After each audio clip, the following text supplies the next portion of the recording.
जय श्री राम आप सभी को। काशी की वो सांझ जब मणिकर्णिका घाट पर एक 23 साल का युवक समीर अकेले चुपचाप बैठा था। सामने चिताएं जल रही थी, लकड़ियां टूटने की आवाज़ें और उड़ती लपटें, जैसे किसी की जिंदगी का आखिरी अध्याय खत्म हो रहा हो। और दूसरी ओर गंगा मैया शांत बह रही थी, जैसे जीवन कह रहा हो, मैं तो चलता जाऊंगा, चाहे कोई रहे या ना रहे। समीर की आंखें कभी लहरों पर टिकती, कभी चिताओं पर। अंदर ही अंदर वो बिखर चुका था। वह मन ही मन सोच रहा था कि जिंदगी मेरी इस घाट जैसी हो गई है। एक तरफ वर्तमान बहता जा रहा है और दूसरी तरफ भविष्य की चिता जल रही है। और मैं यहाँ बैठा अपनी किस्मत का मातम बना रहा हूँ।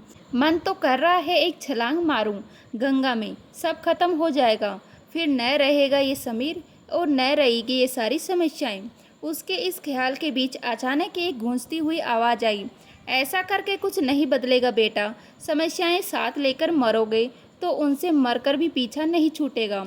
उससे तो अच्छा है उन्हें यहीं जीते जी सुलझा लो, फिर यहाँ भी सुकून मिलेगा और वहाँ भी।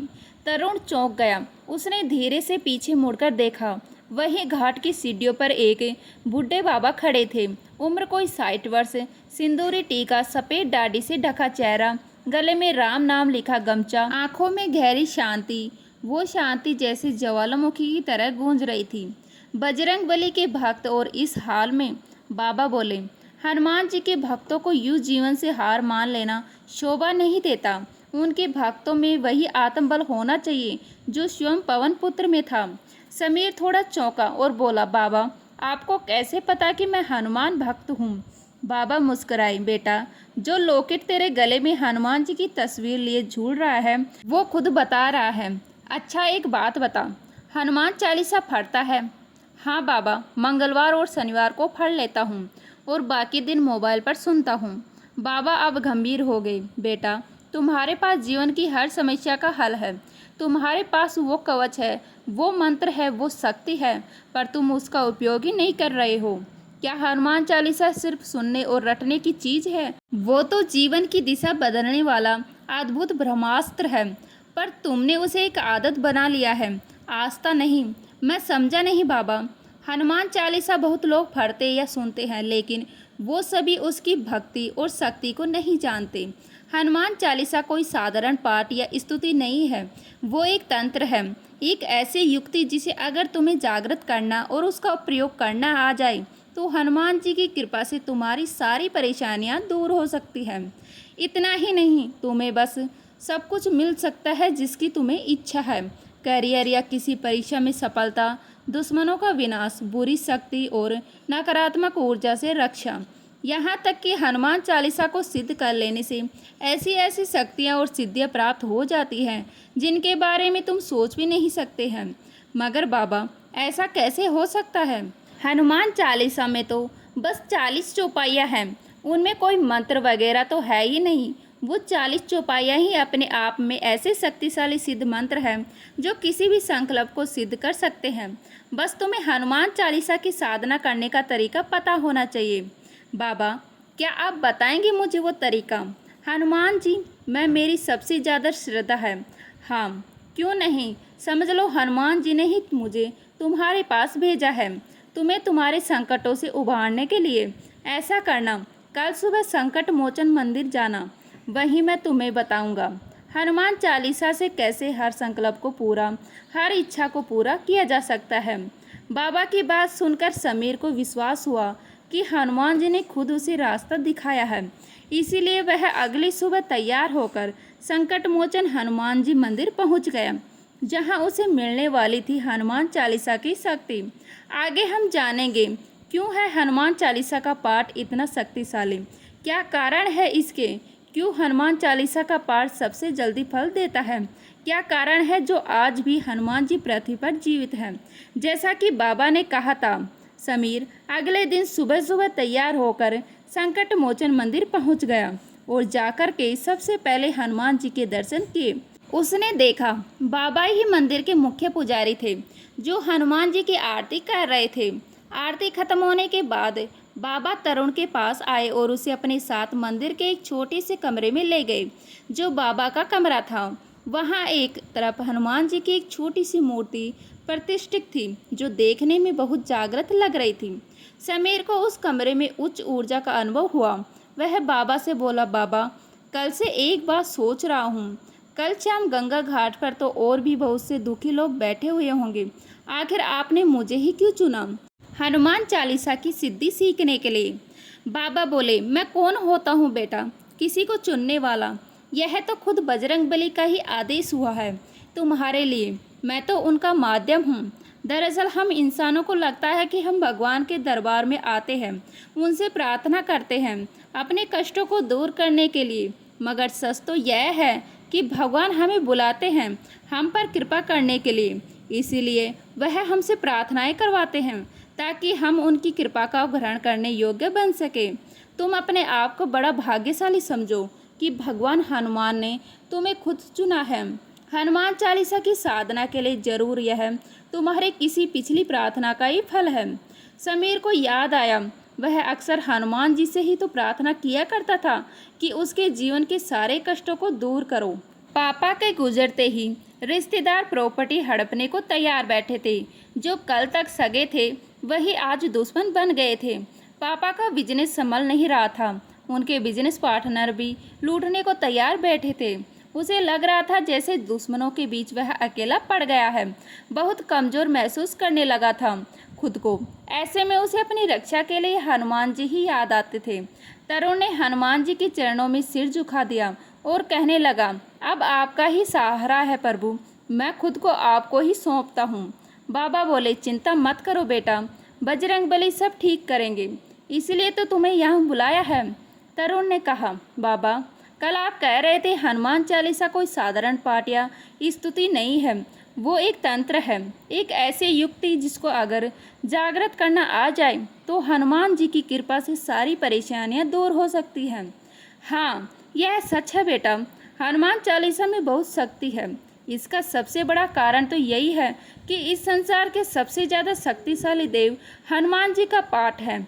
और ऐसे 3 कारण हैं जिनकी वजह से कोई भी नकारात्मक शक्ति या समस्या उनके भक्तों के आसपास टह नहीं सकती। समीर ने पूछा, वो क्या कारण है बाबा? इनमें पहला है उनके वो वचन जो उन्होंने प्रभु श्री राम को दिया था कि वह हमेशा इस धरती पर रहकर भक्तों की रक्षा करेंगे। दूसरा कारण उनकी शक्ति, हनुमान जी वीरों में भी वीर हैं, वो महावीर हैं, वो सुरक्षा देने वाले देव हैं, यानी प्रोटेक्टर है। उनकी शक्ति आगे किसी भी तरह की समस्याएं नहीं टिक सकती। और हनुमान चालीसा तो वह पाठ है जो हनुमान जी की शक्ति को जागृत करता है। इसीलिए हनुमान चालीसा में भी लिखा है, ना से रोग हरे सब पीड़ा, जपत निरंतर हनुमत बीरा। तीसरा कारण यह है कि वह महादेव के अवतार हैं और महादेव भूत प्रेतों के स्वामी हैं। इसलिए हनुमान चालीसा का पाठ करने से भूत प्रेत पिशाच और हर तरह की नकारात्मक ऊर्जा से हमारी रक्षा होती है। जैसा कि हनुमान चालीसा में लिखा है, भूत पिशाच निकट नहीं आवे, महावीर जब नाम सुनावे।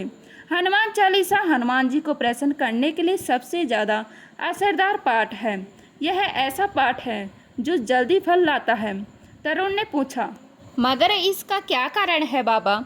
मेरा मतलब है कि स्तुति या पाठ तो और भी भगवानों के हैं, फिर ऐसा क्या है हनुमान चालीसा में जो इसका पाठ ज़्यादा जल्दी असर करता है? बाबा बोले, देखो बेटा, इसका सबसे बड़ा कारण यह है कि हनुमान जी एक ऐसे देवता हैं जो हमारे सबसे ज़्यादा पास है। दरअसल हनुमान जी हमारे ही लोक में सशरीर उपस्थित हैं, यानी वह पृथ्वी पर ही जीवित हैं। उन्होंने कभी शरीर का त्याग नहीं किया। शायद तुम्हें पता ना हो, हनुमान जी 7 चिरंजीवियों में से एक है। बाबा माफ़ कीजिएगा, मैं इस बारे में नहीं जानता। दरअसल सतयुग से लेकर अब तक ऐसे 7 दिव्य व्यक्तित्व इस धरती पर जन्म लेकर आए हैं जिन्होंने कभी देह त्याग नहीं किया, यानी वह यहाँ से वापस नहीं गई। वह 7 आज भी शरीर के साथ इसी पृथ्वी पर जीवित हैं। वह कहाँ है यह तो कोई नहीं जानता, लेकिन वह है जरूर। यह 7 चिरंजीवी हैं, हनुमान जी, विभीषण, व्यास, महर्षि कृपाचार्य, अश्वत्थामा, भगवान परशुराम और राजा बलि। हमारे पुराणों में कहा गया है, जब भगवान का कल्कि अवतार होगा तो यह सभी चिरंजीवी धर्म युद्ध में उनकी सहायता करेंगे। इन सभी में हनुमान जी सबसे बड़े देव हैं, जिन्होंने अपने प्रभु श्री राम की आज्ञा के कारण इस संसार का कभी त्याग नहीं किया। तरुण ने पूछा, भगवान श्री राम से हनुमान जी को कौन सी आज्ञा मिली थी बाबा? बाबा ने बताया, जब प्रभु श्री राम ने इस संसार को छोड़ने का और जल समाधि लेने का निर्णय लिया, तब हनुमान जी बहुत विचलित हो गए और वह श्री राम से कहने लगे कि प्रभु, अगर आप ही यहाँ नहीं रहेंगे तो मैं रहकर क्या करूँगा? मैं भी आपके साथ जल समाधि लेकर इस लोक का त्याग कर दूँगा। तब श्री राम ने उनसे कहा, नहीं हनुमान, इस संसार को आगे तुम्हारी बहुत ज़रूरत पड़ने वाली है। कलयुग में धरती पर बहुत पाप बढ़ेंगे, लोगों में ज्ञान और भक्ति की कमी होगी, वो भ्रष्टाचारी और दुराचारी होंगे। उस समय मेरा जो कोई भक्त दुखी होगा, पीड़ित होगा और जो कोई भी मेरे नाम का स्मरण करेगा, तुम उसके संकटों को हरना, उसकी तुरंत सहायता करना। श्री राम ने हनुमान जी से कहा कि तुम मुझसे हमेशा कोई ना कोई सेवा मांगते हो ना, तो आज मैं तुम्हें यही सेवा सौंपता हूँ कि जो कोई सच्चा भक्त तुम्हें सहायता के लिए पुकारेगा, तुम उसकी तुरंत मदद करोगे। तो बस प्रभु श्री राम की आज्ञा को शिरोधार्य कर हनुमान जी आज भी उपस्थिति हैं। कई भक्तों ने हनुमान जी की उपस्थिति महसूस की है, जैसे तुलसीदास जी को हनुमान जी ने श्री राम के दर्शन भी कराए थे। हनुमान जी उनसे बार बार मिलने आते थे। पुराणों में भी कहा गया है कि हनुमान जी गंधमाधव पर्वत, जो कैलाश के उत्तर में है, वहाँ रहते हैं। जब जब उनके भक्त उन्हें बुलाते हैं, वह उनके पास पहुँच जाते हैं। वैसे हनुमान जी को कृपा करने के लिए शरीर के साथ आने की जरूरत नहीं है। वो तो ऐसे देवता हैं कि वह जहाँ भी हैं वहीं से भक्त पर कृपा कर सकते हैं। वह हमारे सबसे ज़्यादा निकट रहने वाले देवता हैं और उन तक हमारी पुकार सबसे जल्दी पहुँचती है। बहुत से भक्तों ने हनुमान जी की उपस्थिति अलग अलग रूपों में महसूस की है, जिनमें से एक मैं भी हूँ। तब से तो हनुमान जी ने मेरी श्रद्धा और विश्वास और भी बढ़ा गए। तरुण ने बड़ी उत्सुकता से पूछा, ऐसा क्या हुआ था बाबा? मुझे भी बताइए ना। बाबा ने बताना शुरू किया, बेटा, यह बात वर्ष 1998 की है। तब मैं अयोध्या के प्राचीन हनुमानगढ़ी मंदिर में बजरंगबली बाबा के दर्शन के लिए गया हुआ था। तभी वहां पता चला कि आतंकवादियों ने हनुमानगढ़ी मंदिर में बम लगाया हुआ था, जो कभी भी फट सकता है। पुलिस एक्शन में आई और टाइम बम को खोजने लगी। मंदिर का एक एक कोना, हर एरिया छान मारा, पर बम जैसा किसी को कुछ भी नहीं मिल रहा था।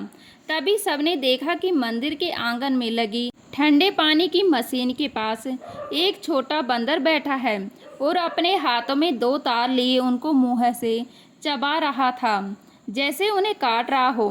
पुलिस को आदेश हो गया कि हो ना हो, इसी मशीन में बम फिट किया गया है। उन्होंने उस वानर के मुंह से तार छुड़ाने के लिए केले उसकी ओर फेंके।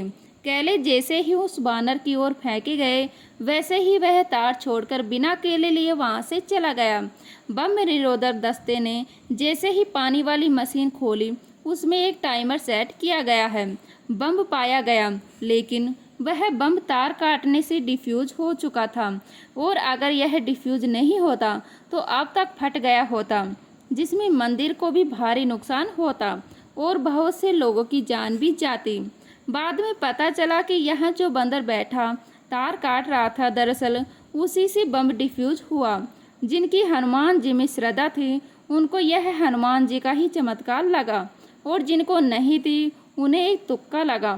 कुछ ही देर में मैंने और सारे पुलिस बल ने हनुमानगढ़ी मंदिर के सीकर पर उसी छोटे से वानर को बैठा देखा, जो सीकर के कलश को सहला रहा था।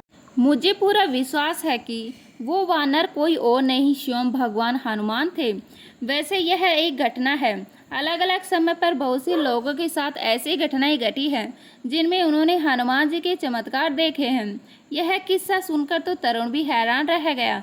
दरअसल उसे भी कई बार ऐसी मदद मिली थी, जिसकी उसे उम्मीद ही नहीं थी। अब उसे विश्वास हो रहा था कि मदद भी जरूर हनुमान जी ने ही भिजवाई होगी।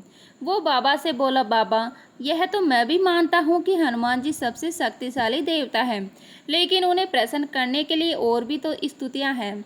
फिर हनुमान चालीसा में ही ऐसी क्या खास बात है जो इसकी साधना से हनुमान जी की शक्ति जागृत होती है।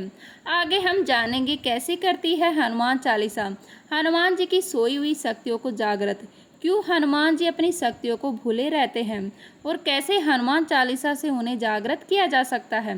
हनुमान चालीसा हनुमान जी का सबसे ज़्यादा सुना जाने वाला और जपा जाने वाला पाठ है और समीर के मन में इसी बात को लेकर यह सवाल था कि आखिर हनुमान चालीसा ही क्यों, हनुमान जी का कोई और पाठ क्यों नहीं। अब बाबा उसे इसी बात का जवाब देने जा रहे थे। इसके आगे का भाग आपको अगले वीडियो में देखने को मिलेगा। तब तक के लिए वीडियो हमारी अच्छी लगी हो तो लाइक करें, शेयर करें, नए हैं तो प्लीज़ सब्सक्राइब कर लीजिएगा। मिलते हैं इसी तरह की नई वीडियो के साथ, तब तक के लिए जय हिंद, जय भारत, जय श्री राम।